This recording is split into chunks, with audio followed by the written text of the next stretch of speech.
Carol McLaughlin, welcome to Competencies Without a Classroom.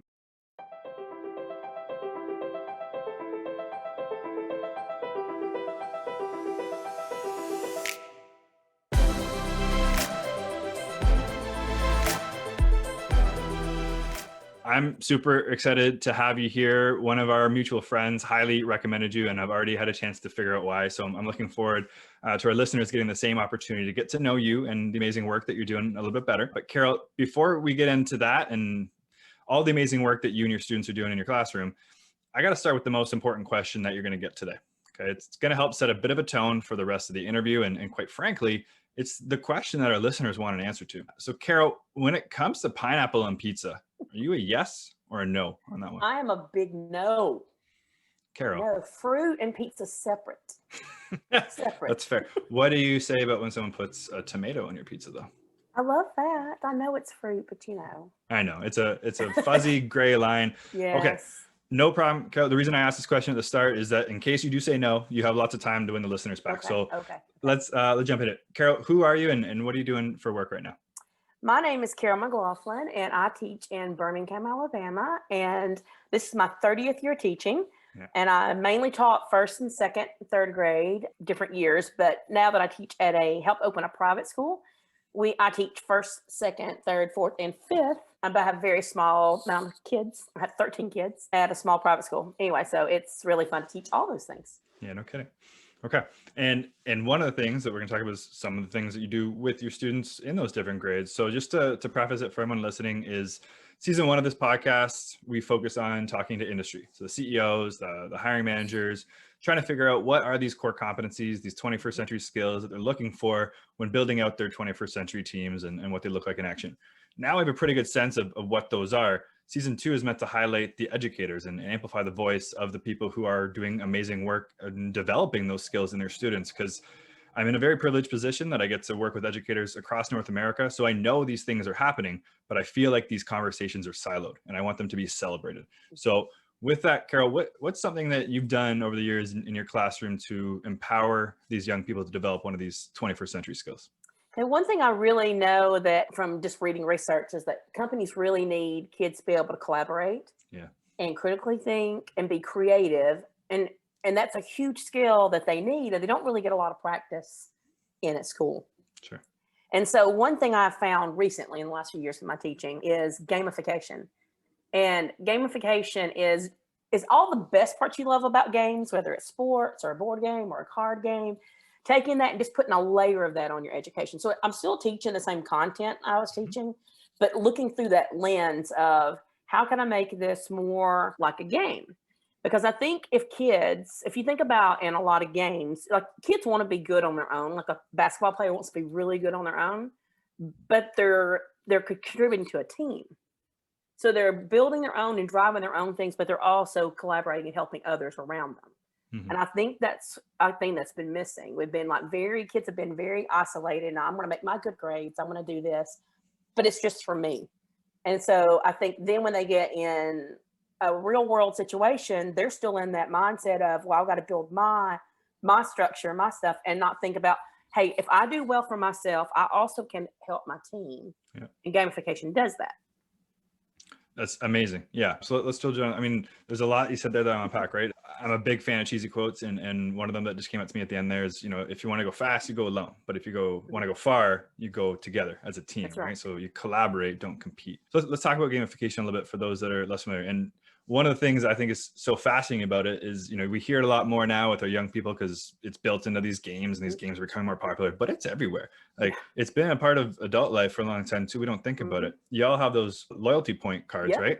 That's gamification, right? That's incentivizing you to want to get more and more points, right? So Carol, what's an example of something you've done in the classroom? Is it with, a certain product that you've used because it has gamification built in, or something that, maybe an extrinsic reward for a student, letting them know that if they're able to do X, Y, and Z, that the shiny object will appear? So I read a book called Explore Like a Pirate by Michael Matera. And that book kind of lays it out really well. And we actually split our whole school's gamified. So we made multi-age teams. And so we're knights. And so in the kingdom. And so they have the order of boar, order of elephant, order of whatever they are. Cool. and they work in these teams and help each other. And so, like, for an example, here's one we did recently. All of them across the board have grammar. So all the parts of speech, from our littles all the way up. So we had all those ball pit balls, and we wrote lots of different words from our content, from science, social studies, all those different things, and did verbs, nouns, adjectives, adverbs, all those, and put them all in the middle. And they had to do these little scooters, and they had to ride out like Hungry Hippos. Do you remember that game? Yeah. So they had to capture some of those balls, pull them back, and then they had to sort them into the 8 parts of speech. Well, sometimes they might have grabbed more than they need, because we need 3 of each. Right. So they had to go back out and take the other extras back, grab some more, come back. And they worked as a team, not for whoever did it first. It was who could sort all those out correctly. And so the older ones were helping the younger ones, but sometimes the younger ones got more right than the older ones. Yeah. And so then they took that, and then they had to find a scroll, Christian school. So they had to find the Tower of Babel story, and they had to find all the different nouns, verbs, add all the parts of speech inside of that. And so they worked together as a team to get a goal accomplished. That's such a cool exercise. Carol, you make me want to go back to elementary school, be a student. It's really fun. Yeah, that is fun. Okay, that's actually so fun. I can see the students having such a good time doing that, that because of that, you've now been promoted to superintendent, at least for the next 10 minutes. So congratulations, Carol. Thanks. So let's imagine you're back at one of these big, yeah, not kidding. You're back at one of these big public education systems, right? And now you're superintendent. The first thing you've been tasked with is you have to decide, and you named a few of these, right? But you have to decide one of these 21st century skills, one of these core competencies that every graduating student has to be able to display evidence of in order to graduate. If you could only pick one of them, which one would it be? I would like for it to be collaboration. Yeah. I would like them to be able to show that they can work with a team. Sometimes leading a team, sometimes being the follower of a team, because we all have different roles at different times. Yep. And being able to work out differences. All that is under the umbrella of collaboration. You've got to be able to, and that's hard, and they need lots of practice. But my way's the right way. And it may be, but it may not be. Yeah. So you be able to talk it out. That is a huge skill that kids are missing, not be able to work things out when their idea, if they think it's the best, they won't let go of it. And it could be, but you've got to convince people it's the best, or you got to go, it may not be the best. Let me let this go, and let's ride with this other person's idea. Yeah, that's a huge skill. I mean, there's a lot of adults that still need to develop that skill as well. But yeah, and that's an interesting point about the leader or follower. We talk so much about being a leader and how you can be a leader in all these different scenarios. And obviously it's important to be a leader, but it's also, it can make sense to be a follower as well, right? Like if you're in a group of 4 in a group project and you have 4 leaders, it can be a lot of button heads, right? So at some point, to what you just said, you're just going to have to make a decision. Everyone's going to pick the idea and then just agree to it and move forward and realize you're going to have other opportunities for your ideas to shine in the future, right? It also has to go with ego. You can't always be the one in charge. And so there's value in being the one that's being told to do something and you just do it. There's a value in that. And we need all of those different roles to see in anything, in a marriage, in a friendship, in working, and all relationships, you needed that give and take. These are important conversations, Carol. I'm so happy that you're having them with your students. Right? So let's shift gears a little bit and let's do some rapid fire questions. Okay. Carol, what's a life skill that you weren't taught in high school, but maybe that you wish that you were? I think I wish I would have taught more of that there's more than one way to see things. And so I was taught in math a lot that there's just one right answer. But I found out later in life as I taught math that I probably saw a bigger picture. And I wish I would have been explored a little bit more. There's more than one way to get to an answer.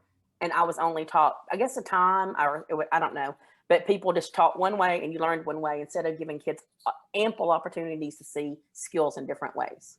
Yeah, that's a fantastic answer and applies to so many areas of life outside of just math and education, right? Yeah. Carol, you have a billboard. Everyone's going to see this billboard. You can write one thing on it.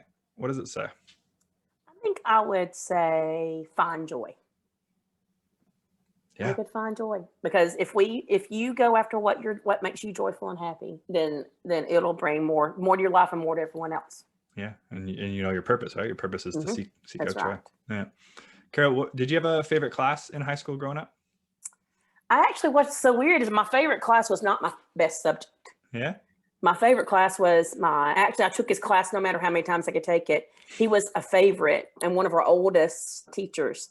But he made you, even though I'm horrible at chemistry. I mean, so bad at chemistry and physics, both horrible. But I took his classes because it was him. And Mr. Sizemore just made, it's not like he spent lots of times with you. It's just you always knew he cared, always. And he made it seem like he knew everybody in that room extremely well, even though it was a bunch of kids. And so we all loved his class. I can't remember one lesson that he did, but I knew how I felt when I was in there. And that's huge, right? To the point that you're going to take a chemistry or physics class that just isn't vibing with you, but you're able to connect. And you know, there's so many kind of quotes about how some students come to learn, some students come to school just to connect and be connected and be heard, right? So it's such a huge, important part of their day. And do you think that was maybe part of the trigger that said, yeah, I want to be like Mr. Sizemore when I grow up? Or was it a whole bunch of different factors? My parents were both teachers. I come from a family of teachers, but that made me see I wanted to be in having teachers the other way that were not fair, who didn't make me feel anything. Having those made me see who not to be. But I do remember one conversation he had with me. I kept failing this test. He let me retake it. And he looked at me one time and he said, and I finally passed it. But he goes, Carol, you're really good at biology. Because I took that class with him too. You're really good at biology. This was in chemistry. I went, I know what you're saying. He goes, no, what I'm telling you is you're really good at biology. And I think he was trying to tell me, okay, don't let this failure make you see what you're not good at. You know? Yeah. And I'm sure I was thinking, oh, you're telling me I'm bad at chemistry. He goes, no, that's not what I'm saying. I'm just saying you're really good at learning all these other things. So I think that's the power of what we're trying to do at our school too, is focus on what you can do, not what you can't do.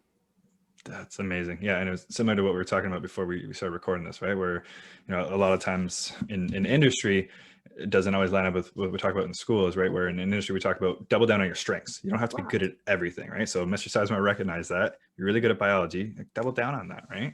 It's really cool. Kelly, you talked about that book, and you know what? Let's say it one more time. We're going to link to it in the show notes, but just for everyone who's listening right now, with the pirate book. Explore Like a Pirate by Michael Matera. Okay, fantastic. And if you like that, there is a huge community on Twitter. It's hashtag XPLAP, Explore Like a Pirate, XPLAP. Yeah. And we meet every Tuesday night from 9 o'clock to 9:30 Eastern time. Is that right? Central time. That's right. And I think it's Eastern time. And so we meet every single week and we talk about ideas, and it's a fantastic community and they're great to help you get started. My big advice to people is just start gamifying one thing. Right. So you're going to do a mini unit, try one. He has awesome ideas on there how to do it if you want to go big, but just do one and try to get more collaboration inside your classroom. Awesome. Okay. Speaking of books, Carol, what's a book that you've read that's had such an impact on your life that maybe you wish you would have read it at a younger age? Well, this is kind of hard to say. I think I just read a book recently to my kids, and I didn't read it as a kid, but Millie Maven is a book, and it's this little series, and it's a Christian-based one, but it has so many good truths in there, whether you're a Christian or not, because it's talking about how the main character is really abused, actually, and she's been talked to just verbally, and she's just been so verbally beat down to hold on to the truth of who you really are, no matter what anyone else would say about you, and hold on to the truths that you can overcome and you can do good things. And I think that is a powerful message for anybody, no matter what anyone else has said or done to you, that you can overcome and that you are valuable. I think that's a really big message. I can't think of a better way to end this conversation, Carol. That's fantastic. So we'll link to that one as well. Carol, aside from the Twitter chat, and we'll link to your Twitter handle, but where can people go to learn a bit more about you and the amazing work that you're doing with your students? If you want to look at our school, you can just look up the Grove School in Leeds, Alabama, and you can see our Facebook. We have a Facebook page on there, and that's probably where you can see more up-to-date things, is our Facebook page. That's perfect. Okay. Carol, thank you so much for your time, and have yourself an amazing weekend.